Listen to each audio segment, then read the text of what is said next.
Bu videoda Invincible evrenindeki en korkunç gerçekliklerden birine dalıyoruz. Ya Omni-Man ve Mark birlikte hareket etseydi, hangi evrenlerde bu durum tam tersi olurdu ki? İşte çılgın teoriler ve olaylar zinciri.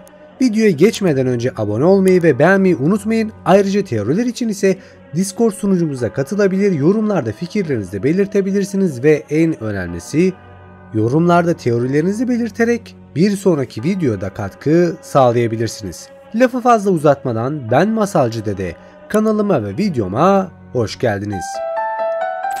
Bölüm 1: Paralel Evrenlerin Kabusu. Omni-Man ve Mark güçlerini birleştirerek gezegenin anasını ağlatıyor. Ancak bazı evrenlerde bu olay tam tersi şekilde yaşanıyor ve Mark babasına karşı mücadele ediyor. Ama büyük çoğunlukla Viltrumlu kanı galip geliyor ve insanlık katlediliyor. İşin boyutu düşündüğümüzden daha korkunç. Bölüm 2: Mars'taki felaket ve parazitlerin yükselişi. Mars'ta bırakılan insan parazitler tarafından ele geçiriliyor ve Mars halkının çoğunu yok ediyor. Paralel evrenlerde oluşan bir gezgin Omni-Man ve Mark'ı durdurma planı yapmaya çalışsa da işler ters gidiyor. Bu sırada Marslı parazitler dünyaya yöneliyor ve insanlık için yeni bir tehdit başlıyor. Bölüm 3: İhanet, ölüm ve büyük dram. Sevilen karakterlerden biri olan Alien, trajidik bir şekilde hikayesini izliyor ve ölümüne şahit oluyoruz. Küçük yaşta Viltrumluların gezegenine saldırısıyla hayatı alt üst olan Alien bir direniş başlatıyor. Daha doğrusu onun halkı başlatıyor. Ancak evrenler arası hainler ve Viltrumlu işkenceleriyle karşılaşıyorlar. Kız arkadaşına son bir acı dolu bakış atarak hunharca öldürülüyor. Tüm bu olaylar Viltrumluların ne kadar acımasız olduğunu bir kez daha gözler önüne seriyor. Bölüm 4: Mark'ın kardeşi ortaya çıkıyor. Mark, babasının başka bir gezegende kral olduğunu öğreniyor ve üstelik bir de kardeşi olduğunu fark ediyor. Viltrumlular sadece fethetmekle kalmıyor, buldukları her gezegenlerde üremeye de devam ediyor. Tabi bence bu olay sadece Nolan ile ilgili, çünkü diğer Viltrumluların bundan bir haberi yok gibi, ama neyse. Omni-Man depresyonun dibine vurmuşken bir gemi kazasında canlıları kurtarıyor ve gezegenin yeni lideri oluyor. Ama Viltrumlular onu aramaktan vazgeçmiyor ve büyük bir savaş kapıya dayanıyor. Bu noktada şöyle bir şey söylemek istiyorum arkadaşlar. Yani bu Viltrumlu dedikleri elemanlar öyle dayanıklı adamlar ki, yani insanlar ki, yani bir kara deliğe bile kafa tutabiliyorlar ve ölmeme ihtimalleri var yani. Bu çok korkunç bir güç yani.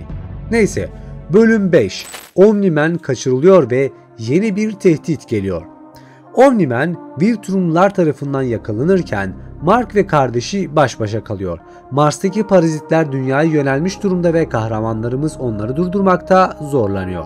Bu sırada daha önce şerefsiz sandığımız yaşlı amcanın aslında ilk Viltrumlu baş kaldıranlardan biri olduğu ortaya çıkıyor.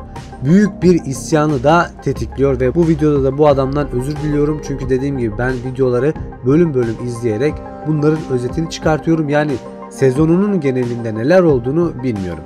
Bölüm 6: Viltrumluların zayıf noktası bulunuyor. Omni-Man yıllar önce Viltrumluların en zayıf noktalarını kitaplara yazmış. Evet, Viltrumlular ölümsüz değiller ama onlara denk olan çok az şey var. Ayrıca töreleri gereği tam iyileşmeden de öldürülemezler. Ancak daha büyük bir sorun var. Mars'taki parazitler dünyaya ulaştı ve bir astronotun içine girerek insanlığı tehdit etmeye başladı. Yani adamın midesinden bunun çıkması da ayrı bir iğrençlik. Neyse.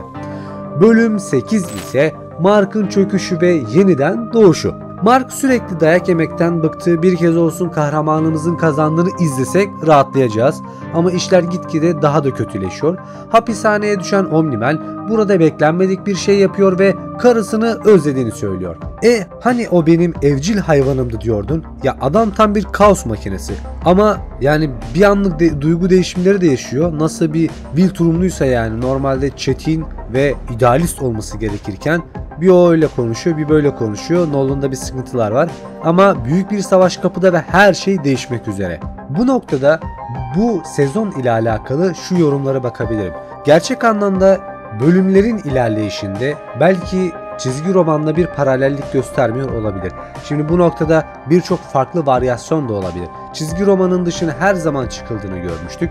Her zaman birçok farklı paralel evrenler olduğunu da görmüştük. Ancak bu noktada 3. sezonun videosunu yaptıktan sonra çizgi romanlara geçip buralarının hikayelerini anlatabilirim sizlere. Çünkü bu noktada ben size her ne kadar çizgi romanda şöyle ama çizgi filminde bu şekilde anlatmışlar desem de siz bunları izlemediğiniz, daha doğrusu çizgi romanını okumadığınız için sizlere tezat gelecektir. Çok azınız bunun çizgi romanını okumuştur ki ben daha okumadım, okuyacağım.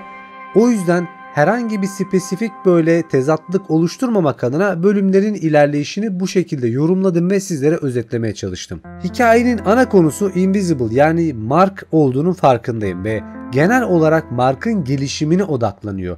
Ya kahraman yolundaki ilerlerken yaşadığı olaylara, başına gelenler vesaire vesaire onun gelecekte çok daha güçlü bir süper kahraman olabileceği işaretini veriyor. Ancak yani gerçekten Viltrumlar söylendiği kadar güçlü ve bütün gezegenlere hakimse abi bu zamana kadar neden kimse baş kaldırmamış veya bu gezegenlere neden kimse savaş açmamış çok anlamış değilim. Madem Viltrumların bu kadar kötü olduklarını biliyorlar neden dur demeyi tercih etmemişler? Diyeceksiniz ki abi zaten her bölümde anlatmaya çalışıyorlar. Bir tane Viltrumlu bütün gezegene bedel, bütün gezegeni ele geçirmek için yeter de artar bile. Sen diyorsun ki burada neden baş kaldırmamışlar? Evet arkadaşlar tabii ki de öyle ama benim demek istediğim o değil. Benim demek istediğim şu. Madem Viltrumlular bu kadar güçlü, bütün galaksi neden bunlara karşı herhangi bir savaşta bulunmuyor? Yani neden fethedilmeyi bekliyorlar? Bunu anlamış değilim. Ha belki çizgi romanlarda bu hikayesel ilerleyiş farklıdır, daha farklı ilerliyordur. Gerçek anlamda başka bir başkaldırı da söz konusu olabilir ama ben bu kısımlara hakim olmadığım için bilmiyorum. Bir de şöyle bir öngörüde bulunuyorum. Mark'ın kardeşi yarın öbür gün sanki böyle psikopata bağlayıp insanlığı katledecekmiş gibi bir his oluşturuyor. Yani Oliver kafayı yiyebilir.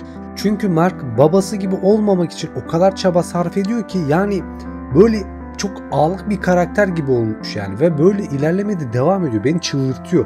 Ya o kadar gücüm var. Adam yerinde sekiyor gibi, anladın mı yani? Psikolojik olarak sorunlarını yenemediği için abi dövüşte kimseyi yenemiyor ve sürekli dayak yiyor. Abi yendiği kişiler de hep aynı bu arada. Yani bir Viltrumlu gibi hareket etmiyor. Şimdi Viltrumların genel mantalitesi nasıl ilerliyor? Az çok çözdüm ben yani. Adamlar bir idealist, iki acımasız. Acımasız olduğu için zaten bazı şeyleri başarabiliyorlar. Çünkü plana sadık kalıyorlar. Duygularını bir nevi engelleyebiliyorlar. Ama bizim Mark yarı insan olduğundan dolayı da olabilir. Hiçbir fikrim yok veya babasının tam bir şerefsiz çıkmasından dolayı da olabilir. Abi duygularını kontrol edemediği için de mevcut gücünü de ortaya çıkartamıyor. Bu nedenle de her gelen geçenden dayak yiyor abi.